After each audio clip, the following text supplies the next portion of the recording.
Thank you very much, Belly, for joining me on this. And viewers, now moving ahead to news coming in from West Bengal. A large number of people were seen gathering at the Hakimpur outpost in North 24 Parganas district amid reports of heightened border checks and verification drives. BSF data shows that around 150 individuals were checked at the location, out of which 60 were pushed back, while 90 were handed over to the police. The developments come after social media videos surfaced showing people assembled near the border point following reports of intensified action against undocumented immigration and steps aimed at detention and deportation. Authorities say many individuals are attempting to return across the border, while visuals continue to circulate online from the area. Let's go to my colleague Renik Datta, who's live from the Hakimpur border itself in Bengal. रेनिक फिलहाल हमें जो जानकारी है उसके हिसाब से कम 150 लोग हैं चेक पोस्ट पर, आप वहाँ हैं, किस प्रकार के अरेंजमेंट्स हैं, कैसे उनको डिपोर्ट करने की प्रक्रिया चल रही है और कितने लोग हैं इस वक्त वहाँ पर? देखिए, बीएसएफ का जो डेटा कह रहा है कि हाकिमपुर बॉर्डर पर अभी तक 150 के ऊपर इलीगल जो इन्फिल्ट्रेटेड बांग्लादेशी उनके तरफ से रिपोर्ट किया गया है और उसमें से करीब 60 लोगों को अभी तक पुशबैक किया गया है, ऐसा बीएसएफ की तरफ से कहा जा रहा है। दूसरी तरफ बीएसएफ की तरफ से कहा जा रहा है कि 90 के ऊपर लोगों को अभी तक बीएसएफ की तरफ से पुलिस के पास हैंडओवर किया गया है, उनको होल्डिंग सेंटर जो है उस होल्डिंग सेंटर में रखा गया है। और उसके साथ साथ ही मैं और एक तस्वीर दिखाने का कोशिश करूंगा। ठीक हाकिमपुर बॉर्डर के सामने अभी भी बहुत सारे बांग्लादेशी जो लोग हैं वो अभी भी वेट कर रहे हैं कि उनका क्या होगा, इसको लेकर वो लोग अभी वेट कर रहे हैं एकदम हाकिमपुर बॉर्डर के सामने। देख सकते हैं बच्चों को लेकर, बुजुर्ग को लेकर जो बांग्लादेशी लोग हैं वो लोग इधर वेट कर रहे हैं। कोई 5 साल पहले आया था, कोई 7 साल पहले आया था। मैं एक बार बात करूंगा, कबे এসেছিলেন? কবে এসেছিলেন? আমরা 5-7 বছর আইছি। 5-7 বছর আগে? হ্যাঁ। কিভাবে এসেছিলেন? এই যে কানা করতে করতে আইলাম, আমি কানা মানুষ তো, আর হাত ধরি ধরি নিয়ে আইলো। এমনি এসেছিলেন? কোনো কাগজপত্র ছিল? না না। বাংলাদেশের কোথায় থাকেন? আমাদের তালাত থানা খুলনা জেলা। তালাত থানা খুলনা জেলা। खुलना जिला। देखिए, बांग्लादेश का खुलना जिला में रहती थी। उसके बाद 5-7 साल पहले वो लोग इधर आई थी, इनकी तरफ से कहा जा रहा है। कबे এসেছিলেন? কবে এসেছিলেন? বলো বলো বলো। কবে এসেছিলেন? কালকে এসেছি। বাংলাদেশ থেকে কবে এসেছেন? আমরা এই 6-7 মাস এসেছি। ডাক্তার দেখাতে এসেছিলাম, এসে লোকের বাসাবাড়ি কাজ করে আমরা এই কাজ করেছি। এখন চুরাইপথে এসেছিলাম, এসে আমরা মনে করেন চুরাইপথে এসে আমরা ডাক্তার দেখেছি আর বাসাবাড়ি লোকের বাসাবাড়ি কাজ করেছি। এখন দেখতেছি থাকতে পারছি না, আমরা চলে যাচ্ছি আমাদের দেশে। আমাদের সাতক্ষীরা জেলা বাড়ি। देखिए, बांग्लादेश का सातखीरा जिला में घर है। 6-7 महीने पहले ये लोग आए थे, इलीगल तरीके से इधर आए थे, इनकी तरफ से कहा जा रहा है। কোথায় থাকতেন? কোথায় থাকতেন? বেলেঘাটা, বাংলাদেশের কোথায় থাকতেন? সাতক্ষীরা। কবে এসেছিলেন? এই যে 6-7 বছর হয়েছে। 6-7 मास 6-7 महीने पहले आया था। कोलकाता का बेलेघाटा एरिया में रहते थे और बांग्लादेश का सातखीरा जिला से आए थे। देखिए कितना लोग, मैं एक बार तस्वीर दिखाऊंगा कि अब देख ही सकते हैं, तस्वीर में देख सकते हैं कि किस तरीके से कितना लोग इधर अभी भी मौजूद है। वो लोग अभी वेट कर रहे हैं कि उन लोगों को होल्डिंग सेंटर में ले जाया जाएगा या पुशबैक किया जाएगा, क्योंकि इन लोगों का नाम अभी तक रजिस्टर नहीं हुआ है। देख सकते हैं कि अभी भी जो लोग हैं वो लोग आ रहे हैं। मैडम কোথা থেকে আসছেন?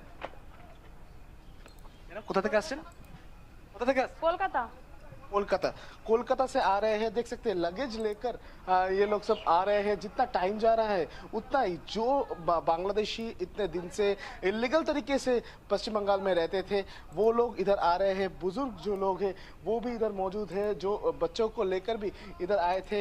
और अभी भी देख सकते हैं कि कितना लोग इधर मौजूद है।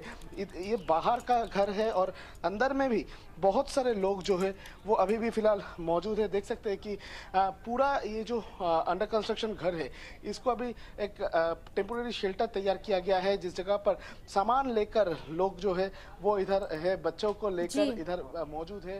कोई 5 साल से 7 साल से वो लोग बंगाल में रहते थे, वो लोग ही अभी फिलहाल बांग्लादेश में वापस जाने के लिए इधर वेट कर रहे हैं। रेनिक बने रहे हमारे साथ। In fact we are now going to shift our focus to some other updates coming in from West Bengal. Now the Calcutta high court has issued a temporary restraining order against West Bengal Chief Minister Mamata Banerjee and other TMC leaders, preventing them from making any defamatory or incorrect statement against Governor C.V. Ananda Bose on social media platforms.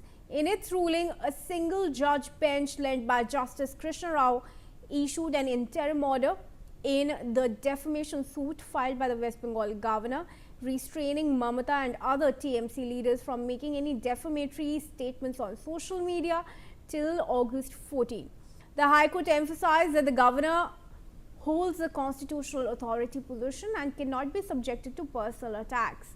The court observed that the right to freedom of speech and expression is not unrestricted, in the guise of which defamatory statements can be made to tarnish the reputation of a person.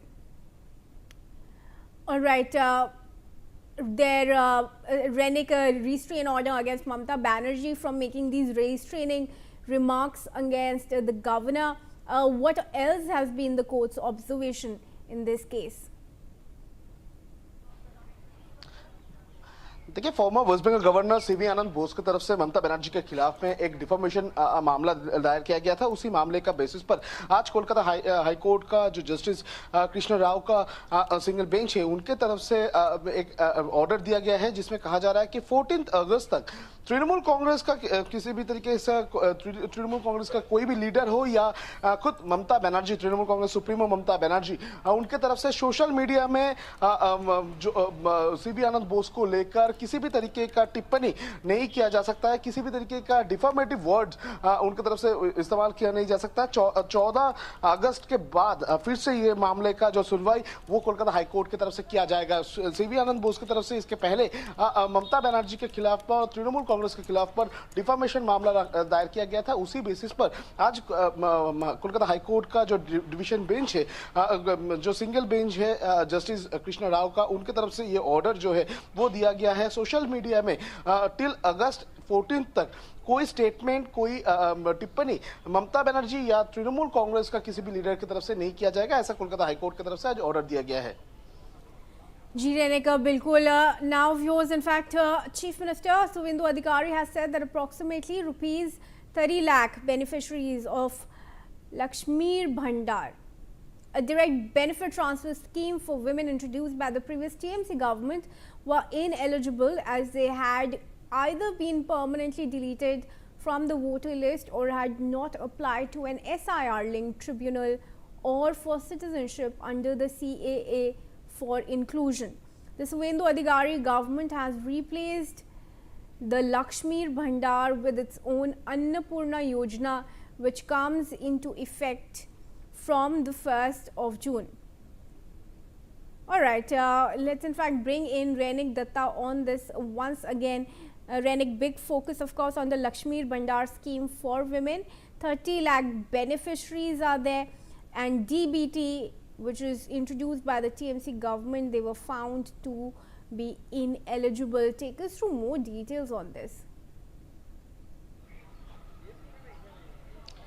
देखिए, शुभेंदु अधिकारी की तरफ से कल अन्नपूर्णा जो योजना उसका जो फॉर्म है उसको पब्लिश किया गया है। उस दौरान ही शुभेंदु अधिकारी की तरफ से मेंशन किया गया है, इसके पहले पश्चिम बंगाल सरकार की तरफ से जो लक्ष्मी भंडार स्कीम दिया जाता था, उस लक्ष्मी भंडार स्कीम में ऐसा बहुत सारे नाम है जिसका नाम SIR होने के बाद उनका नाम लिस्ट से कट चुका है। बहुत सारे ऐसे नाम हैं जो लोग इधर नहीं रहते थे, जिन लोगों का मौत हो गया है, जिन लोगों का ट्रेस नहीं है, और उसके साथ साथ ही इलीगल वोटर्स जो वो उसका नाम भी उस लक्ष्मी लक्ष्मी भंडार का लिस्ट में शामिल थे। ऐसा शुभेंदु अधिकारी की तरफ से कहा जा रहा है कि इस तरीके से जो लोग इलीगल है, जो लोग फेक है और जिन लोगों का नाम कट चुका है, ऐसा संख्या करीब 30 लाख के ऊपर है। तो 30 लाख के ऊपर जो जिन लोगों का नाम अभी तक आइडेंटिफाई किया गया है, उसी को उसको ये अन्नपूर्णा जो भंडार योजना, ये स्कीम का सुविधा जो है वो नहीं मिलेगा। और उसके साथ साथ ही शुभेंदु अधिकारी की तरफ से स्पष्ट किया गया है कि जिन लोगों को लक्ष्मी भंडार मिलता था उनको भी एक फॉर्म फिलअप करना पड़ेगा। फॉर्म फिलअप करने के बाद ही जो सुविधा सरकार की तरफ से दिया जा रहा है वो सुविधा का उपभोग वो लोग कर पाएगा। 1 जून से ये अन्नपूर्णा भंडार जो योजना वो पश्चिम बंगाल सरकार की तरफ से चालू किया जा रहा है और कल ही जो फॉर्म का उद्घाटन वो सीएम शुभेंदु अधिकारी की तरफ से किया गया है। 1 जून से इसका जो एप्लीकेशन डाला जाएगा। उसके बाद 3 तारीख कैबिनेट जो मीटिंग है, उस कैबिनेट मीटिंग के बाद ही ये जो अन्नपूर्णा योजना फंड जो है वो छोड़ा जाएगा, ऐसा शुभेंदु अधिकारी की तरफ से कल कहा गया है। जी रेनिका, आपका जुड़ने के लिए हमारे साथ धन्यवाद। And now viewers, we have some